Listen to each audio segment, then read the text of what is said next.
निवडणुकीत त्याचा परिणाम अजिबात होणार नाही। आता मी हिंगणघाटला जाऊन आलो आणि त्या ठिकाणी आपले समीर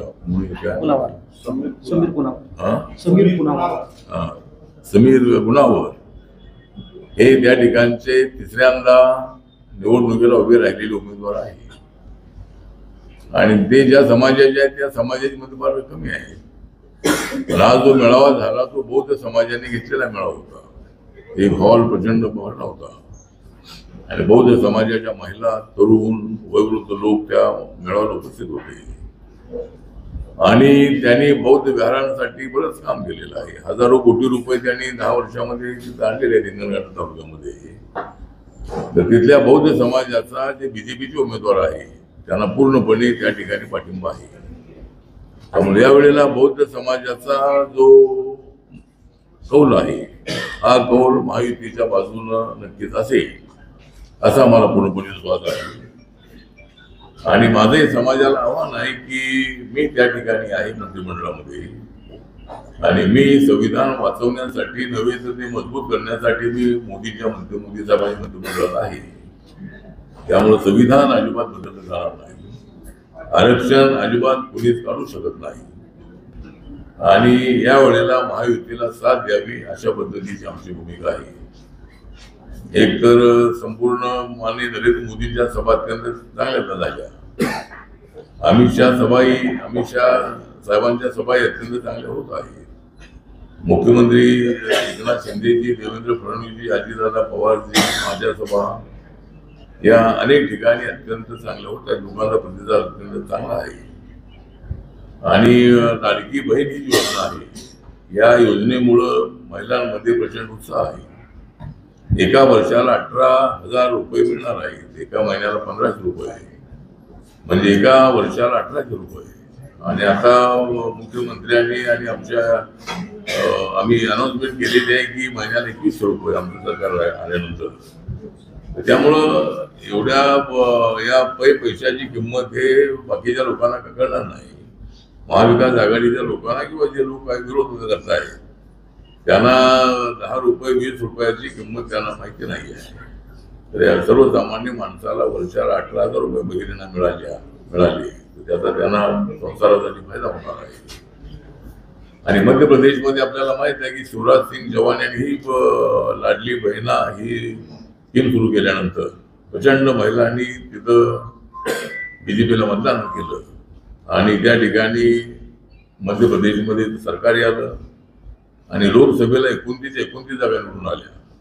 जेव्हा मध्य प्रदेशमध्ये लोकसभेची 29 जागा आहे, सर्व जागा निवडून आल्या। त्यामुळे या योजनेचा आम्हाला अत्यंत चांगला फायदा होणार आहे। शेतकऱ्यांचं कर्ज माफ झालं पाहिजे ही अनेक दिवसांपासूनची मागणी आहे, तर ते कर्ज माफ करू अशा पद्धतीचं आश्वासन आमच्या महायुतीने शेतकऱ्यांना दिलेलं आहे। आणि जवळजवळ 10 लाख कोटीपेक्षा जास्त पैसे 10 वर्षामध्ये महाराष्ट्रात आलेले आहेत।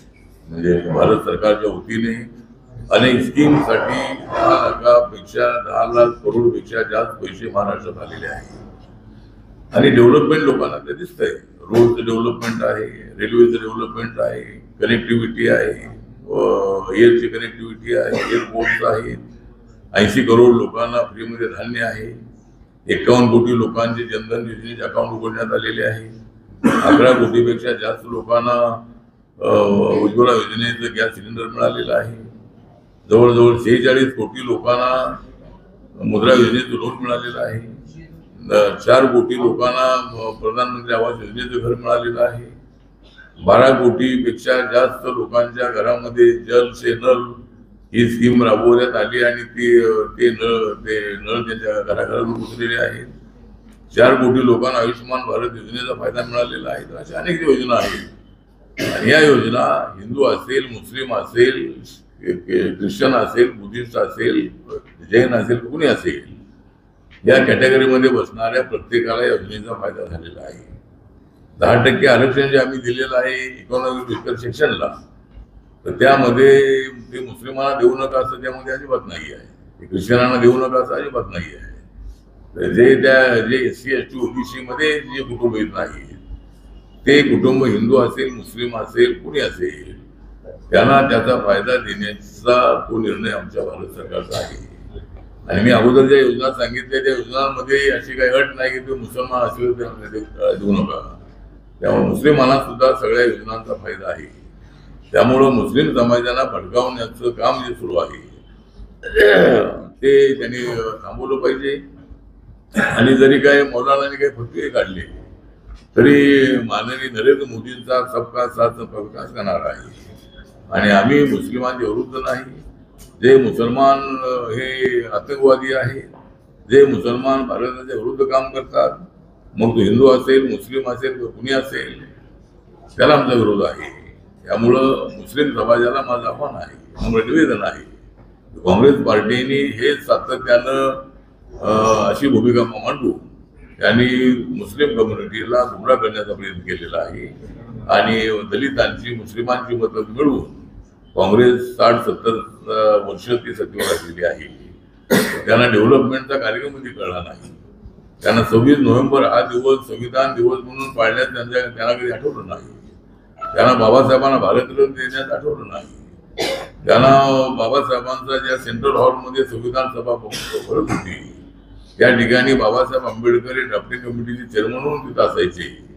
त्यांचा फोटो एवढ्या वर्षामध्ये कधी त्यांना लावता आला नाही. व्ही.पी. सिंग जी आल्यानंतर आणि त्यावेळेला तो फोटो लावण्यात आला. त्यामुळं काँग्रेस पक्षाने अशा पद्धतीनं आपण फार मोठे दलितच्या बाजूने ही भूमिका चुकीची आहे. त्यामुळं महाराष्ट्रातल्या मतदारांना माझं आव्हान आहे की आमच्या महायुतीला सत्तेवर आणा. माझ्या पक्षाला काही तिकीट मिळाली नाहीत, गोष्ट खरी आहे. 2 सीट आमच्या पक्षाला दिलेली आहे, पण अजूनही 5-6 सीट मिळायला हव्या होत्या. त्याबद्दल कार्यकर्त्यांमध्ये नाराजी होती. पण ती नाराजी ते मी कार्यकर्त्यांना सांगितलं की मला नरेंद्र मोदींच्या काळामध्ये 3 वेळेला मंत्रिपद मिळालेलं आहे.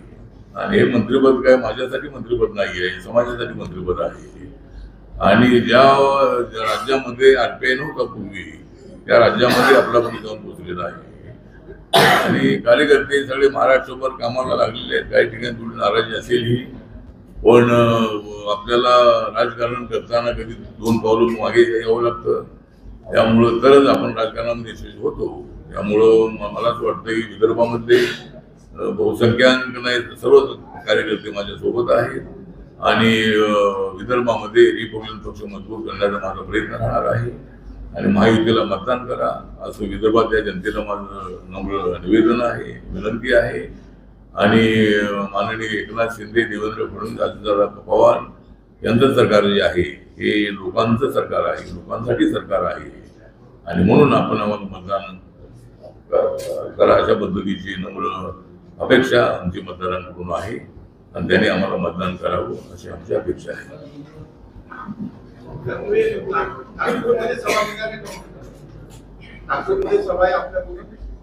नागपूरमध्ये सभा आहे का? नागपूरमध्ये सभा आहे. नागपूरमध्ये देवेंद्रच्या मतदारसंघात मी जाऊन येणार आहे. त्यानंतर संध्याकाळी मिलिंद मानेंची सभा लष्कर बागेमध्ये आहे. आणि त्यानंतर मग मी रात्री उशिरा मुंबईला जाणार आहे. आणि त्याच्यात 2 ठिकाणी देवेंद्रच्या मतदारसंघात जाणार आहे. आणि सभा मात्र लष्कर बागेमध्ये उत्तरामध्ये उत्तर नागपूरमध्ये आहे. ती सभा 8 वाजता आहे. तर मी जाणार आहे. आणि महाराष्ट्रामध्ये अनेक जिल्ह्यामध्ये मी जाऊन आलेलो आहे.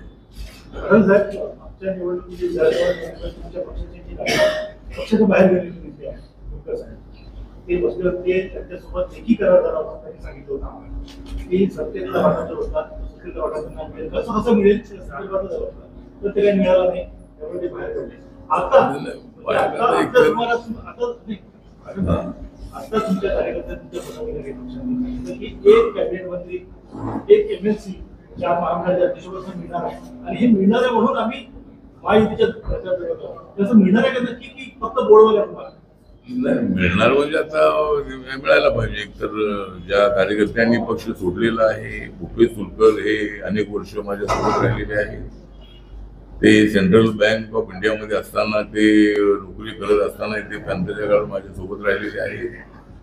आणि नाराजीपर्यंत ठीक आहे, मी नाराज होतो, मी सुद्धा नाराज होतो आम्हाला तिकीट सोडली नाही म्हणून.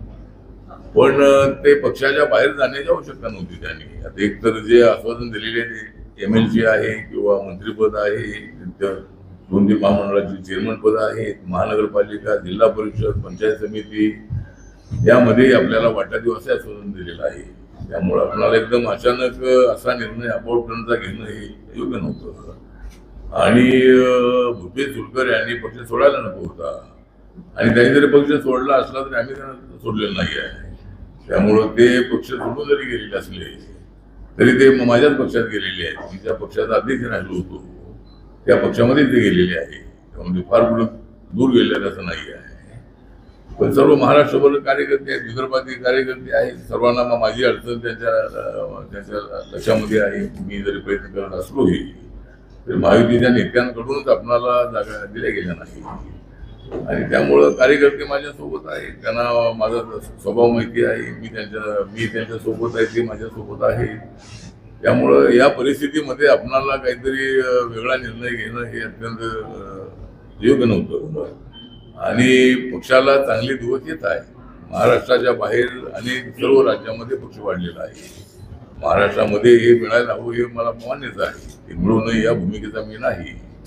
आणि मी एकटाच सत्तेत आहे असं नाही. माझ्या पक्षाचे 4-5 मंत्री, गंगाधर गाडे असतील, दयानंद मस्के असतील, ॲडव्होकेट गौतम कुमार सोलापूर असतील, त्यानंतर अविनाश मातेकर असतील, हे 4 मंत्री झालेले आहेत. जवळजवळ 7 आपले MLC झालेले आहे आपल्या काळामध्ये. मुंबईचा महापौर झालेला आहे. अनेक ठिकाणी नगराध्यक्ष आहे, डेप्युटी महापौर पद आहे, ते मिळालेले आहे. काहीच मिळालं नाही असं नाही आहे. पण जेवढं मिळायला पाहिजे तेवढं अजूनही मिळत नाही. त्यासाठी आता आम्हाला आमच्या पक्षाची बांधणी करणं अत्यंत आवश्यक आहे. आम्हालाही आम्ही निवडून येण्याच्या खात्रीनं आमच्या कार्यकर्त्यांनी काम केलं पाहिजे. आणि कशी बांधणी भविष्य काळामध्ये करण्याचा माझा प्रयत्न आहे. पक्ष आहे, कार्यकर्ते मोठ्या प्रमाणात आहे, पण ग्रासरूटवरती काम करून मतं मिळवण्याची जी काही परिस्थिती आहे तशी कार्यकर्त्यांनी निर्माण करणं अत्यंत आवश्यक आहे. फक्त मागून मिळत नाही, हिसकावून घेतलं पाहिजे. पण हिसकावून घेण्यासाठी आपल्याकडे काहीतरी तशी माणसं असली पाहिजे. तर पक्ष माझा फार मोठा आहे. पूर्ण मिश्रामसारखे एज्युकेटेड लोक माझ्यासोबत आहेत. अनेक प्राध्यापक, डॉक्टर, वकील सगळे अनेक माझ्यासोबत आहेत.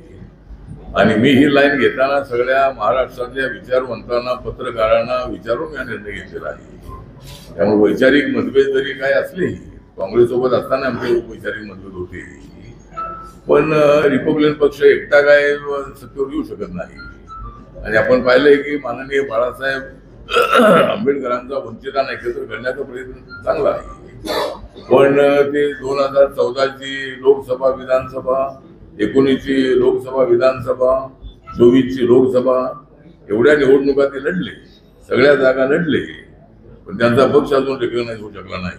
म्हणजे त्यांना 60% मतं जी मिळायला हवी पक्षाच्या मान्यतेसाठी, एवढी मतं त्यांना अद्याप मिळाली नाही आहे. त्यामुळे वेगळं लढून का उपयोग नाही आहे. आपण कोणाच्या तरी अलायन्समध्ये राहिल्याशिवाय सत्याचा विषय नाही आहे. परंतु राजकारणामध्ये यशस्वी व्हायचं असेल तर अलीकडे अलायन्स शिवाय दुसरा पर्याय नाही. त्यामुळं माननीय प्रकाश आंबेडकरांनी सुद्धा त्याचा विचार भविष्यात करणं अत्यंत आवश्यक आहे. वेगळं लढून पक्ष रेकग्नाइज होत नाही, एक माणूसही निवडून येत नाही आहे. तर आपण कुणाच्या सोबत जाऊन आपण राजकारण केलं पाहिजे. आणि प्रकाश आंबेडकरांनी यावं, त्यांनी आपल्या महायुतीसोबत यायला काही हरकत नाही.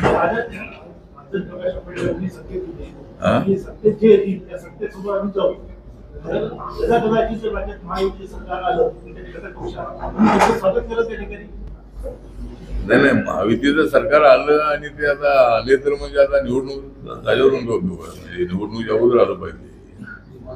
नाही, निवडणुकीच्या अगोदर महायुतीला फायदा होण्यासाठी जर ते आले असते तर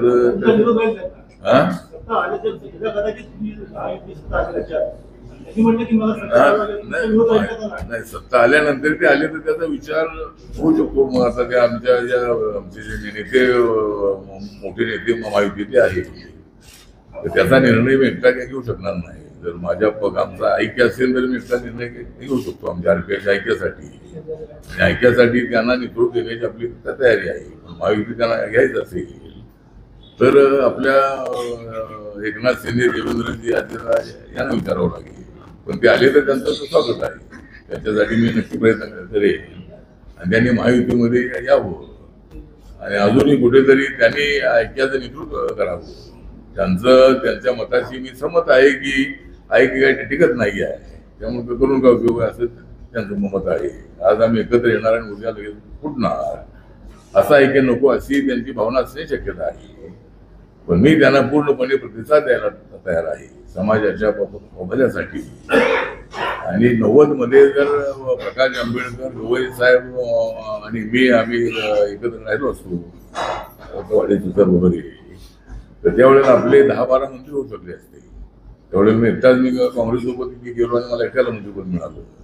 आणि युनायटेड RPI जो आमचा एकत्र होता, तो जर आम्ही एकत्रितपणे काँग्रेसशी बोललो असतो, शरद पवारांशी बोललो असतो आणि आम्हाला 25% सत्तेचा वाटा देत असाल तर आम्ही गाडीत होतो, तरी त्याने ते मान्य केलं असतं. कारण 90 मध्ये काँग्रेस अडचणीत होती. बाळासाहेब ठाकरेंच्या नेतृत्वाखाली OBC आणि मराठा कम्युनिटी ही मोठ्या प्रमाणामध्ये शिवसेनेकडे बीजेपीकडे वळली होती. तर त्यावेळेला जर आम्ही सगळ्यांनी एकत्रितपणे जर हा प्रयत्न केला असता तर पक्षाला मोठं यश मिळालं असतं. आमच्या 25-30 जागा निवडून आल्या असत्या, 10-12 मंत्री होऊ शकले असते आणि सत्तेमध्ये चांगला 25-30% सहभाग मिळाला असता. ती वेळ निघून गेलेली आहे. आणि मग आता आम्हाला अनेक वेळेला अशा पद्धतीनं 2 पावलं मागे घ्यावं लागते. दुसरा एक निर्णय काय घ्यायचा म्हणजे आपल्याकडे तेवढं अडचणी आहेत या सगळ्या.